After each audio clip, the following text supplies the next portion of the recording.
முன்னாள் ஜனாதிபதி மஹிந்த ராஜபக்சவினுடைய செயலாளர் லலித் வீரதுங்க அவர்கள் மிக விரைவில் குற்றப்புலனாய்வு பிரிவினரால் விசாரிக்கப்பட இருப்பதாக தகவல் ஒன்று வெளியாகி இருக்கிறது. எதற்காக அவர் மீதான விசாரணை என்பது சம்பந்தமாக விரிவாக விளக்கமாக இந்த காணொலியில் பார்க்க இருக்கின்றோம். இது ஒரு கேஸ் 2 கேஸ் இல்லை, இது ஒரு தொடர் கேஸ். அப்படியே அதிலேயும் பார்த்தீங்கன்னு சொன்னால் மஹிந்த ராஜபக்சவினுடைய மனைவி ஸ்ராந்தி ராஜபக்சவும் இதுக்குள் சம்பந்தப்படுகின்றார். அத்துடன் நாமல் ராஜபக்சவும் சம்பந்தப்படுகின்றார். எனவே பல வழக்குகளின் தொகுப்பாக இந்த ஒரு விசாரணை இருக்க போகிறது. இது குறித்து விரிவாக விளக்கமாக இந்த காணொலியில் இன்று பார்க்கலாம். அதே வேளையில் மட்டக்களப்பு குருக்கள் மடம் பகுதியில் இருக்கக்கூடிய மனித புதைகுழியை அகழ்வதற்கான அனுமதி நீதிமன்றத்தால் வழங்கப்பட்டுள்ளது. அடுத்த வாரம் இந்த அகழ்வு பணிகள் ஆரம்பிக்கப்படும் என சொல்லப்படுகிறது. அது குறித்தும் இந்த காணொலியில் பார்க்க இருக்கின்றோம். 1991 ஆண்டு காலப்பகுதியில் மண்டை தீவில் படுகொலை செய்யப்பட்டு கிணறுகளில் வீசப்பட்ட பொதுமக்களுடைய கொலைகள் சம்பந்தமான வழக்கு விசாரணை ஒன்று இன்று நீதிமன்றத்துக்கு வருகிறது. அது குறித்த மேலதிக விவரங்களையும் இந்த காணொலியில் பார்க்கலாம். இந்த செய்திகள் உட்பட மேலும் ஒரு சில செய்திகள் இன்றைய காணொலியில் காத்திருக்கின்றன.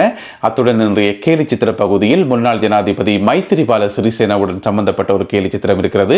எல்லாவற்றையும் தொகுத்து இந்த காணொலியில் பார்க்கலாம். தமிழடியான் சொந்தங்கள் அனைவருக்கும் வணக்கம். செப்டம்பர் மாதம் 15ஆம் திகதி 2025ஆம் ஆண்டு திங்கட்கிழமை. வாருங்கள் காணொலிக்குள் போகலாம். முன்னாள் ஜனாதிபதி மஹிந்த ராஜபக்ச இப்ப தங்காலையில போய் நின்று கொண்டு மீண்டும் ஒரு பிரளயம் வெடிக்க போது, புரட்சி வெடிக்க போது, மஹிந்த பிரளயம் உருவாக போதென்றெல்லாம் ஒவ்வொரு நாளும் ஒவ்வொரு வசனங்களை சொல்லி கொண்டிருக்கிறார், ஒவ்வொரு அறிக்கைகளை விட்டு கொண்டிருக்கிறார். ஆனா எந்த ஒரு பிரளயமும் ஏற்படாது. உங்களால பிரளயத்தையும் உருவாக்க முடியாது, ஒன்றையும் உருவாக்க முடியாது. முதல்ல இந்த வழக்குகளுக்கு பதில் சொல்லுங்கோ என்று சொல்லும் விதமாக குற்றப்புலனாய்வு பிரிவினர் அவருடைய பிரத்யேக செயலாளராக இருந்த லலித் வீரதுங்கவை இப்பொழுது விசாரிக்க இருக்கிறார். மஹிந்த ராஜபக்ச அவர்கள் ஜனாதிபதியாக இருந்த காலத்தில் அவருடைய செயலாளராக இருந்தவர், ஜனாதிபதி செயலாளராக இருந்தவர் லலித் வீரதுங்க. அவருக்கு இப்ப 75 வயசு. அவரை மிக விரைவில் குற்றப்புலனாய்வு பிரிவினர் விசாரிக்க இருக்கின்றார்கள். அது மட்டும் இல்லாமல் மஹிந்த ராஜபக்சவினுடைய ஒரு பிரத்யேக செயலாளர் ஒருவரையும், அவருடைய பெயர் வெளிப்படுத்தப்படவில்லை, அவரையும் மிக விரைவில் குற்றப்புலனாய்வு பிரிவினர் விசாரிக்க இருக்கின்றார்களாம். எதற்காக இந்த விசாரணை என்று சொன்னா, ஒரு பஸ் ஒன்று இறக்கியிருக்கிறோம், வெளிநாட்டில் இருந்து ஒரு பஸ் ஒன்று இறக்கியிருக்கிறோம். அந்த பஸ்ஸுக்கு டாக்ஸும் கட்டாமல் ஒன்றும் கட்டாமல் இறக்கி இருக்கணும்.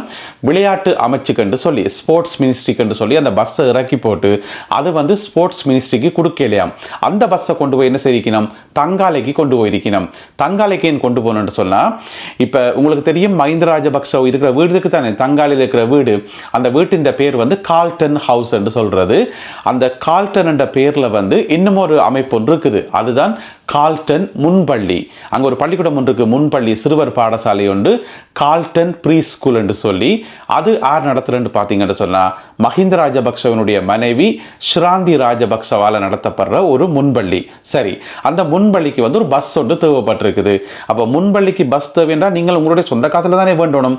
அதப்படி நீங்கள் அரசாங்கத்தின் காசை பயன்படுத்தி விளையாட்டுத்துறை அமைச்சுக்கு என்று சொல்லி ஒரு பஸ்ஸை இறக்கி, அதுவும் டாக்ஸ் கட்டாம இறக்கி, அந்த பஸ் அப்படியே நைஸா கொண்டு இங்க முன்பள்ளியில விட்டுட்டோம், இங்க ப்ரீ ஸ்கூல்ல விட்டுட்டோம், அந்த தேவைக்கு பயன்படுத்தினோம். இப்ப அதுதான் வழக்கு.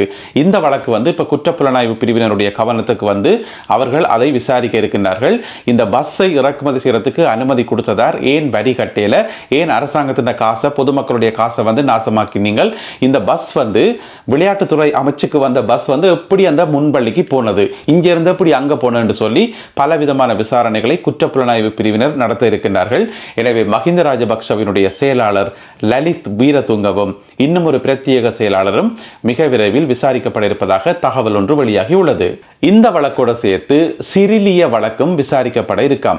அது என்ன சிரிலிய வழக்கு என்று சொன்னா, அது ஒரு பெரிய கதை உண்டு. அதுக்குள்ளே நிறைய லஞ்சம், ஊழல், முறைகேடுகள் எல்லாம் நடந்தது. அதையும் சொல்றேன். அதாவது மஹிந்த ராஜபக்ச இருக்காரு தானே, அவருடைய மனைவி இருக்கிறார் தானே, முதல் பெண்மணியாக இருந்தவா ஸ்ராந்தி ராஜபக்ச. அவ என்ன செய்யறான்னு சொன்னா, ஒரு தொண்டு அமைப்பொண்ட உருவாக்குறா, ஒரு சேரிட்டி மாதிரி ஒரு அமைப்பொண்ட உருவாக்குறா. அதனுடைய பேர் தான் சிரிலிய ஃபவுண்டேஷன் என்று சொல்லி. எதுக்காக அதை உருவாக்கினவான்னு சொன்னா, நாட்டில் இருக்கக்கூடிய பெண்கள் இருக்கிறது தானே, பெண்களுடைய முன்னேற்றத்துக்காக இந்த அமைப்பை நான் உருவாக்குறேன்னு சொல்லி உருவாக்கினவா.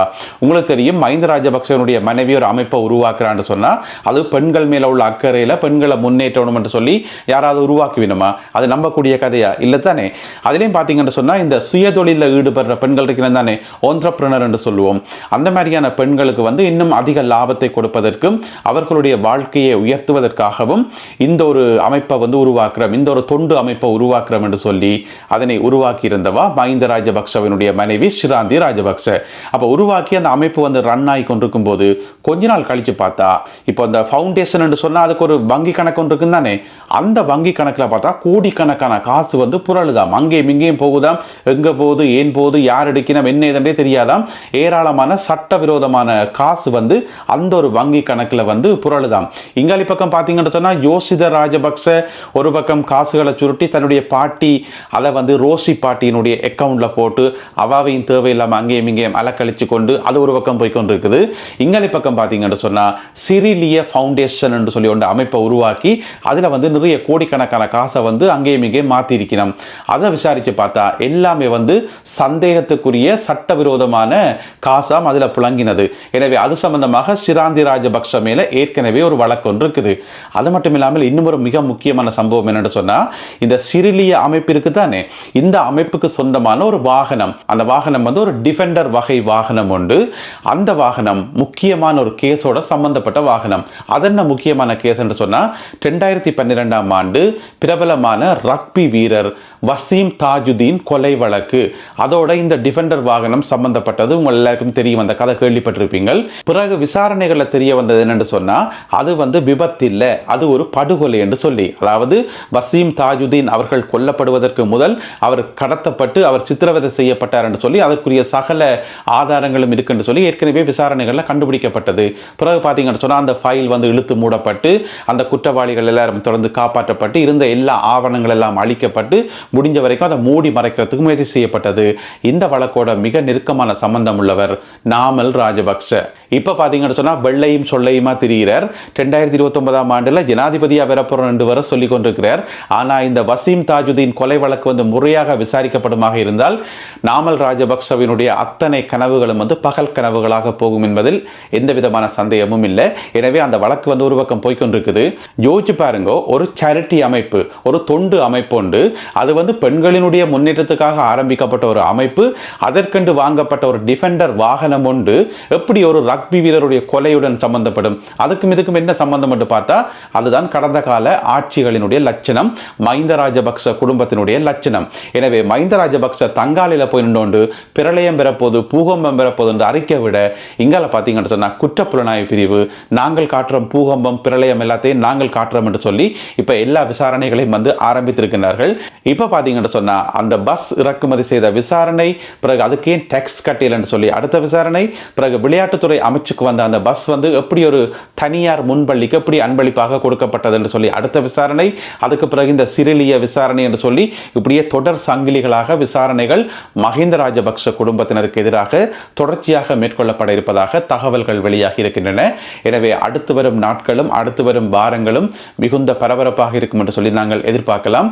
இப்ப வந்து வழக்கு விசாரணைகள் ஆரம்பிக்கப்பட உள்ளன. மட்டக்களப்பு குருக்கள் மடம் மனித புதைகுழிக்கான அகழ்வு பணிகள் அடுத்த வாரம் ஆரம்பிக்கப்படும் என்று சொல்லப்படுகிறது. இதற்கான உத்தரவை களுவாஞ்சிக்குடி நீதவான் நீதிமன்றம் வழங்கியிருப்பதாக தகவல்கள் வெளியாகி இருக்கின்றன. இதற்காக அரசாங்கம் வந்து நிதி ஒதுக்கி இருக்கிறதாம் 29 லட்சம் ரூபாய்.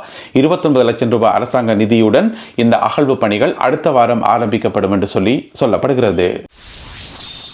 1991ஆம் ஆண்டு மண்டை தீவில் பொதுமக்கள் படுகொலை செய்யப்பட்டமை சம்பந்தமாக இன்று ஒரு வழக்கு ஒன்று விசாரணைக்கு வருகிறது.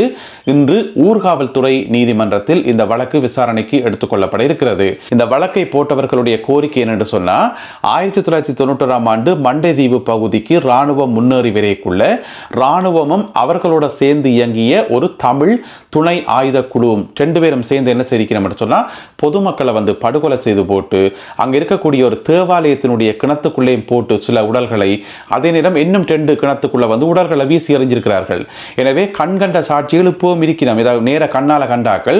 எனவே அந்த கண்கண்ட சாட்சிகளுடைய உதவிகளுடன் சில மத குருமார் இணைந்து இந்த ஒரு வழக்கை தொடுத்திருக்கிறார்கள்.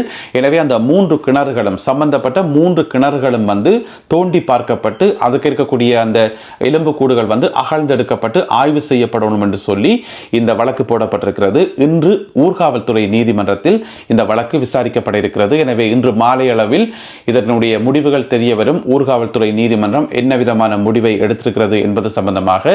எனவே நாட்டில் இதுபோல இன்னும் எத்தனையோ ஏராளமான புதைகுழிகள் இருக்கின்றன. காலம் கடந்தாவது அவை தோண்டப்படுவதும் ஆய்வுக்குட்படுத்தப்படுவதும் சற்று நிம்மதியை தரக்கூடிய விடயங்களாகும். எனவே பாதிக்கப்பட்ட சகலருக்கும் நீதி நியாயம் கிடைக்க வேண்டும் என்றுதான் எங்கள் எல்லோருடைய எதிர்பார்ப்பும் கூட. அடுத்ததாக இன்றைய கேலி சித்திரம் கார்ட்டூன். கடந்த 4-5 நாட்களாக ஒரே மஹிந்த ராஜபக்ச கேலி சித்திரம் தான்.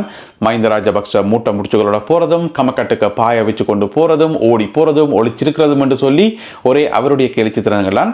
இன்றைய பார்த்தீங்கன்னு சொன்னா மற்றொரு முன்னாள் ஜனாதிபதி மைத்திரிபால சிறிசேன, இவரும் பார்த்தீங்கன்னு சொன்னா 2 கையிலையும் சூட்கேஸ் எல்லாம் கொண்டு போறார். இவரும் அந்த உத்தியோகபூர்வமான இல்லத்தை ஒப்படைச்சிட்டு வெளியேறி போயிட்டாரு தானே.